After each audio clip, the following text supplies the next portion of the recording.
dalam setiap pembaharuan ya, itu akan ada penyusupan. Di antaranya ketika masuknya paham sosialis yang dibawa oleh seorang Yahudi yang bernama Hendrik Jacobus Sneevliet, orang Belanda yang berpaham sosialis yang membawa PKI pertama dengan ISDV-nya itu ke Indonesia, ke Surabaya. Pertama kali ISDV itu Surabaya, baru pindah ke Semarang.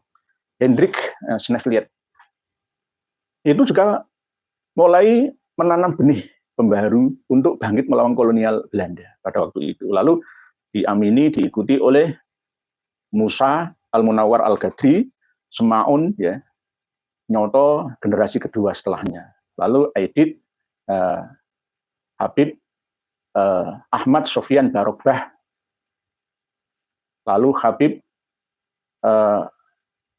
Fahrul Barogbah, lalu disusul dengan Habib-Habib yang lain yang berpaham komunis.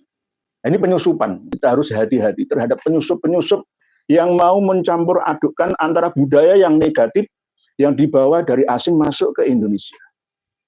Termasuk diantaranya itu saya kurang suka ngomong dengan antum, ante itu. Saya itu sering berbicara dan komunikasi dengan masyayikh, guru tuan guru saya dari kalangan Al-Irsyad, dari kan banyak, tapi saya tetap panjenengan ya. Panjenengan ya, misalkan sampeyan, panjenengan, sampian, panjenengan, nggak pernah saya anta, ana, antum atau you, dan lain sebagainya. Enggak ya, saya memakai bahasa-bahasa setempat. Apakah kita tidak mau maju dengan mengadopsi tradisi luar? Enggak begitu. Tradisi luar tetap kita terima, tapi jangan sampai merusak tradisi kita yang baik. Al-muhafadzatu 'alal qadimis shalih wal akhdhu bil jadidil aslah, ini kita terapkan sesuai dengan usul fikih, kaidah usul fikih kita. Bangsa kita bangsa yang kaya raya, kaya budaya, kaya bahasa, kaya sumber daya alamnya, dan bahkan sebenarnya kaya sumber daya manusianya. Cuma masih belum aktif semua. Di antaranya akan kalah oleh negara adidaya, khususnya dalam hal ekonomi kita. Para penyelenggara bangsa yang kita amanai bersama untuk mengelola negara ini harus tanggap. Jangan sampai rakyat yang menjadi korbannya. Ini bagian daripada penyusupan-penyusupan budaya-budaya asing yang tidak memiliki nilai kebaikan atau positif, datang untuk merusak. Tidak hanya masalah, kalau misalkan anak, antum, antuma, anti nggak masalah, itu nggak terlalu. Yang berbahaya itu kan paham komunis itu. Ya kalau kita lihat Islam, Nasrani, ya Katolik, Protestan, ya Konghucu, Hindu, Buddha, yang dari India bukan yang asli Nusantara, itu semua kan ya imporan semua, impor semua. Tapi tetap kita terima karena mengandung nilai kebaikan, demi kebaikan bersama anak bangsa. Tetapi kalau merusak, misalkan paham radikal, ya, paham penebar teror, ya, termasuk akhlak yang tidak karimah, yang damimah atau mazmumah, ya harus kita tolak. Termasuk diantaranya adalah pendidikan cangkem elek. Bahasanya itu cangkem elek. Ngomong dong enak, ngotot melek-elek uang di muka umum ya. Ulama yang bejat, presiden goblok. Udah beda, Pancasila Soekarno, ketuhanan ada di pantat. Mana aja lo anak Tuhan dari mana? Tadi Yesus anak Tuhan, bidangnya siapa? Gus Dur itu buta mata juga buta hati. Gus Dur ngeliat dari mana? Gus Dur itu buta matanya, buta hatinya. Kurang ajar dia. Goblok. Kiai pun kalau melawan mereka akan dikata-katai cangkem elek itu tadi. Dengan kata-kata yang keluar dari cangkem elek. Bahasa cangkem elek itu bahasa Jawa. Ya, famun, bahasa Arabnya itu famun yang ghairu hasanin. Fam yang tidak baik lah, bahasa halusnya seperti itu. Nah ini kita bisa menilai bersama. Para pemirsa dan pendengar sekalian, rahimakumullah. Kita tahun 1914, sebelum merdeka, itu sudah mulai ada penyusupan, ya, ini tadi yang saya terangkan. Masuknya paham komunis yang dibawa oleh seorang Yahudi berwarga negaraan Belanda, Hendrik Sneevliet itu. Lalu mengkader pengikutnya secara bertahap dari kalangan terpelajar, bangsawan, dari Surabaya, lalu pindah ke Semarang, lalu menjadi Partai Komunis Indonesia. Dulunya ISDV itu. Lalu setelah itu secara regenerasi terus mencari ya pengikut-pengikutnya yang mau diajak bersama untuk bangkit. Sebenarnya PKI pertama 1914 sampai 1926 yang berontak terhadap Belanda di Sumatera Barat, lalu disusul di Jawa Barat, lalu disusul berikutnya di Sumatera Utara, ya, itu tujuannya ya untuk merdeka, merdeka dari Belanda, tapi bukan untuk corak asli ya budaya bangsa Nusantara, tapi ala mereka.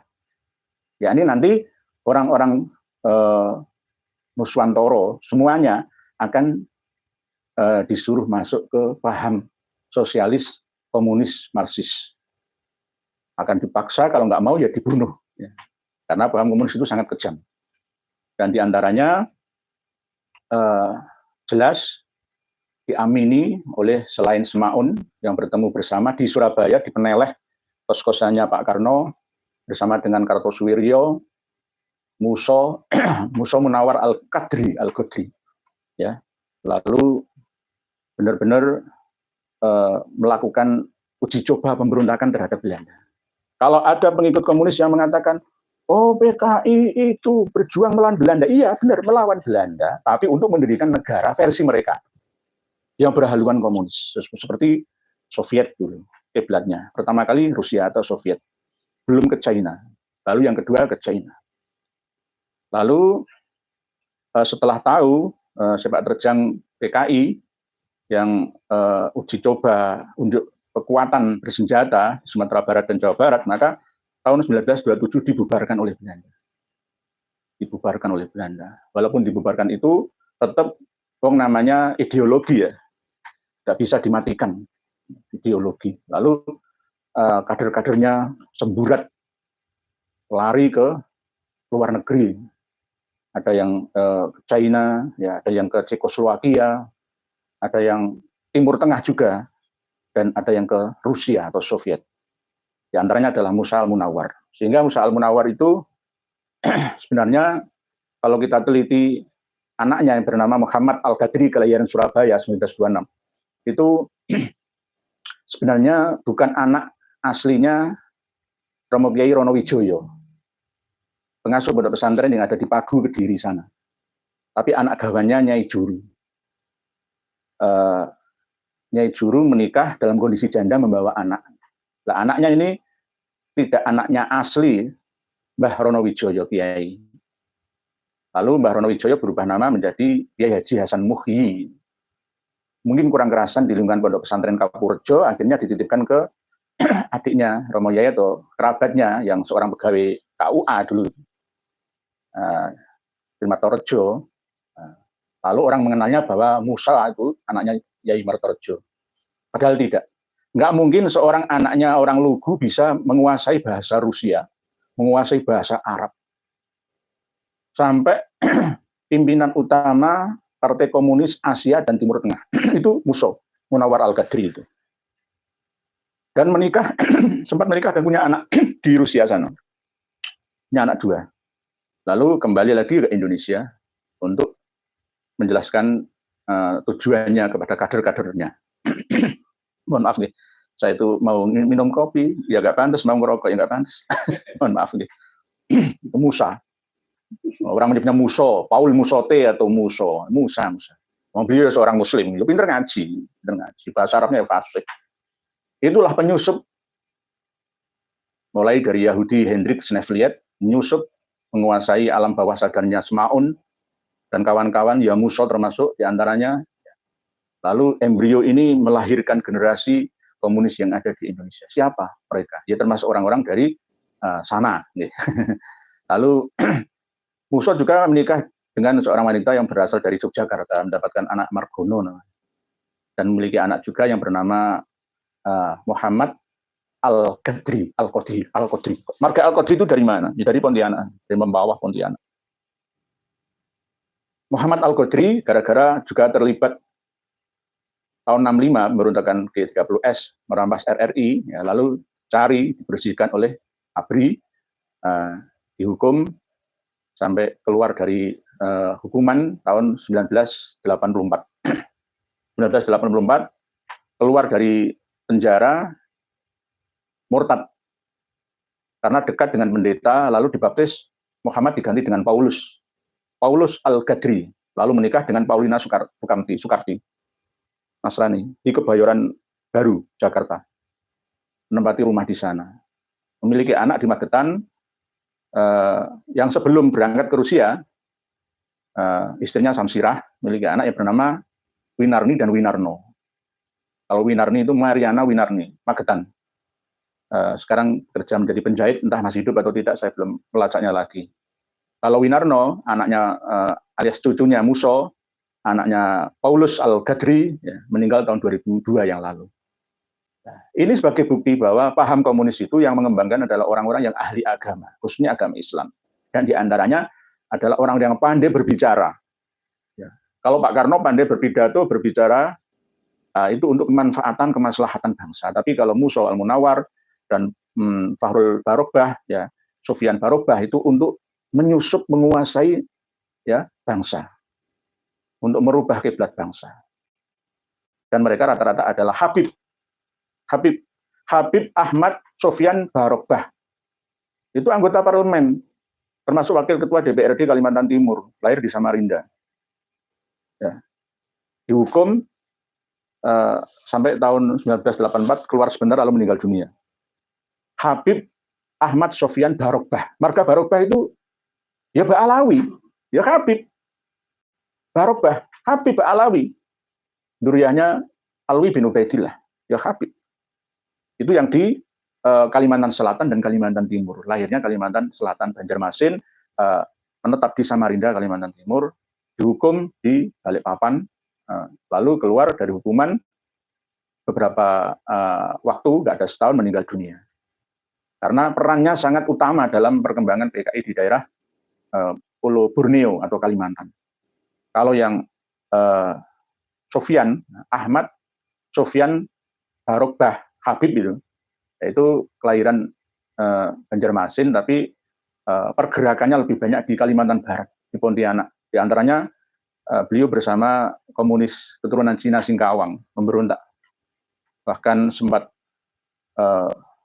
merampas ratusan lebih butuh senjata ringan dan berat di Lapter Auri Sangguledu Sintang, ya, Kalimantan Barat itu, lalu berontak, akhirnya mati ditembak. Umurnya cuma nggak lama sih, 48 tahun. Habib Ahmad Sofyan Barobah. Kalau Habib Fahrul Barobah itu Kalimantan Timur, Habib Ahmad Sofyan Barobah itu meninggal di Kalimantan Barat, Pontianak, di hutan-hutan. Meninggalnya itu sulit dievakuasi dari hutan. Nah, Habib ini, Habib. Apakah dijamin surga? Nggak ada jaminan surga. Apakah keturunan Rasulullah? Palsu. Palsu. Ya, sama dengan Habib Ahmad Aidit. Jadi kalau ada ceramah dari Habib, seakan-akan membela bangsa kita, menyerang PKI, itu hanya acting belaka. Karena apa? PKI itu di depan matamu, keluargamu sendiri, gitu loh, yang memecah belah bangsa ini. Kalau misalkan Kang Ustadz Alfian Tanjung misalkan, ya, mengarang buku PKI, loh Kang, sampai nggak tahu sejarah PKI awal, PKI kedua. Siapa mereka? Mereka itu dari kalangan Habib Ba'alawi yang mengaku sebagai keturunan Kanjeng Nabi kita. Lalu dipercaya. Sampai sekarang, Habib Ahmad Sofyan Barobah, Habib Fahrul Barobah itu masih dimuliakan oleh umat Islam Kalimantan. Karena apa? Umat Islam Kalimantan sudah termakan keyakinan bahwa keturunannya Kanjeng Nabi. Darah Nabi. Ya, inilah yang namanya penyusupan. Di zaman pembaharuan ada penyusupan. Sama seperti lagunya Bang Haji Oma Irama yang saya nyanyikan tadi. Jadi kita harus hati-hati dalam menerima informasi. Siapa yang benar-benar tulus demi bangsa ini atau sebaliknya. Dan kita mampu menilai siapa yang selama ini berakhlakul karimah atau berakhlak adzamimah atau madmumah. Ya, sekarang sudah mulai terlihat semua karakter aslinya bagaimana. Kita bisa menilainya tanpa harus saya mengatakan dengan perkataan yang kotor seperti perkataan mereka. Enggak perlu. Jenengan sendiri yang menilainya, dan bangsa ini sudah cerdas semua. Saya yakin di era zaman penuh teknologi, alat-alat canggih seperti ini kok masih ketinggalan informasi itu. sangat disayangkan. Dan kalau bisa secara bertahap, santri-santri kita yang mondok di pesantren-pesantren yang tidak jujur kiainya, tinggalkan saja. Secara bertahap loh, secara bertahap tinggalkan saja. Kalau toh misalkan pengasuh pondok pesantren itu masih ngaku-ngaku darah suci Nabi, saya keturunan Nabi, kamu harus totalitas menghormati, tinggalkan saja secara bertahap. Tolong wali-wali santri ya, kalau mau mondokkan putra putri ya harus milih ya guru yang tepat. Karena kalau salah maka bahaya masa depannya. Saya kemarin dipesan sama Kang Masnya, Kiai Haji Ubaidillah Ahmad Tamamunji dari Pamutan Rembang, Jawa Tengah, yang beliau berada di keluarga Mbah Yai Mutamakin Khajen Margoyo Sopati, tapi mendirikan pesantren di Yogyakarta. Tapi pesantrennya pesantren yang modern. Pesantren yang mendidik santri tidak hanya paham ilmu agama saja, tapi paham ilmu pertanian, ilmu bisnis untuk masa depan. Tidak hanya paham kitab kuning saja, tapi juga ada pendidikan formalnya. Termasuk ya mulai dari dasar, menengah, pertama, atas, lalu ada jenjang kuliatul mu'allimin wa kuliatul mu'allimatnya. Nah, yang penting itu keterampilannya itu. Nggak usah mondok di pondok saya, nggak usah. Pondok saya ini khusus. Saya nggak menerima santri banyak, karena santri-santri di pondok saya ini adalah khusus bagi fakir miskin, yatim piatu, dan du'afa. Jadi saya nggak promo ya, pondokkan saja ke pondok pesantrennya Kiai Haji Maduddin Usman, pondok pesantrennya Kiai Haji Ahmad Ubaidillah Ahmad Tamamunji, pondok pesantrennya Gus Hasan Sarif, Gus Abbas, Gus Aziz Jazuli, ya sana saja, jangan di pesantren saya. Kalau pesantren saya ini terbatas, karena khusus untuk kalangan terbatas juga. Karena gratis semua, nggak ada biaya sama sekali. Nah, oleh sebab itu berhati-hatilah kita sebagai wali santri, mendidik putra-putri kita, jangan salah asuh, salah asah, nanti salah asih nantinya. Ini secara bertahap. Kalau memang toh pesantren yang dikelola oleh habaib itu netral, ya nggak apa-apa, tetap bertahan di situ nggak apa-apa. Tapi kalau memang ragu atau merasa aneh hasil didikannya, ya keluar saja. Karena di sana itu penuh dengan program cuci otak, ya. Program brainwashing yang terus-menerus, ya. Itu yang paling berbahaya. Nah, inilah yang namanya nanti akan meremehkan budaya kita. Dengan kiai saja nggak mau hormat. Lulusan pondok-pondok pesantren dari kalangan habaib ya nggak semuanya. Ada yang seperti pernah saya sampaikan, yakni meremehkan kiai-kiai setempat.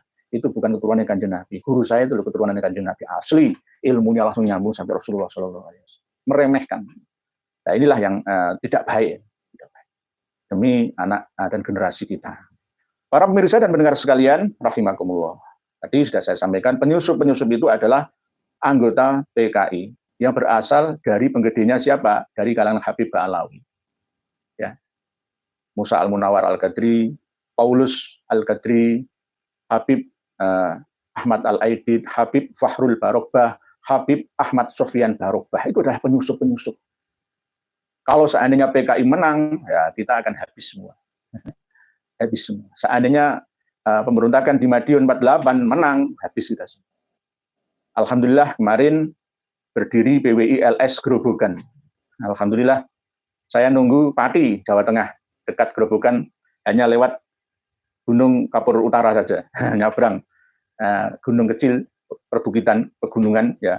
Lalu Sukolilo, Kayen, ya, Tambak Romo, Gabus, Winong, Pati, ayo berdiri, bangkitlah, dirikan PWI dan LS untuk membentengi umat Islam yang ada di sana. Kita ingat ya, dulu Amir Syarifuddin itu tertangkap di mana? Di daerah Kelambu, bentukan Kelambu. Kelambu itu ya sebelah utaranya makam Mbah Sunan Prawoto. Ya. Ditangkap Amir Syarifuddin, ya, dikeler lalu ditembak mati di Solo, ya, di Solo. Makamnya nggak ada tulisannya. Amir Syarifuddin, Perdana Menteri itu. Perdana Menteri. Sebelum Kabinet Hatta, Perdana Menteri Hatta. Amir Syarifuddin. Tapi nggak kapok-kapoknya generasi tumbuh lagi di sana. Berikutnya juga Habib Ahmad Al-Aidid juga mati di Solo sana. Sama-sama di Solo semua. Kenapa kok penggerak PKI itu lebih subur di daerah Solo Raya? Karena apa? Solo Raya itu memang sudah jenuh ya dengan kasta-kasta. Tidak hanya Solo Raya, ya diantaranya ya Yogyakarta. Itu sudah jenuh dengan kasta-kasta, karena ada Kasultanan dan Kasunanan, di mana pada waktu itu sistem kepemimpinan feodal itu masih berjalan. Sehingga ketika ada angin segar yang dibawa oleh ya Habib-Habib kepada masyarakat, diantaranya adalah BTI dan SOPSI, maka mereka mengikuti. Wah, Habib bener ini, sosialis bener ini. Dibagi rata tanah itu, jangan ada orang kaya berlebihan. Akhirnya kaum-kaum berjuis, diantaranya ya kiai-kiai termasuk feodalis, diserang semua oleh PKI itu. Di Solo Raya. Jadi basisnya itu di Solo. Sebab itu kita harus belajar ya untuk mampu memahami sebenarnya itu kalau diambil intisari bukan komunisnya, ateisnya, agnostisnya, enggak, tapi sosialisnya. Karena Islam itu agama sosialis sebenarnya. Adanya zakat, infak, dan sedekah. Cuma belum bisa maksimal pelaksanaannya gitu aja. Islam itu sosialis, tidak perlu nasakom. Nasional, agama, dan komunis, tidak perlu. Cukup di dalam agama itu nasa saja, nggak sakom. Karena di dalam agama Islam itu ada ajaran sosialis. Pancasila kita juga sosialis, sama. Keadilan sosial bagi seluruh rakyat Indonesia. Dengan berlomba-lomba dalam kegiatannya, dalam mencari sumber kehidupannya, kemuliaan hidupnya, perjuangannya. Akhirnya yang nanti yang membedakan itu, tidak samanya itu di situ, tetap fakir, miskin, kaya itu tetap ada. Nggak bisa semuanya kaya, nggak bisa. Fakir, miskin semuanya nggak bisa.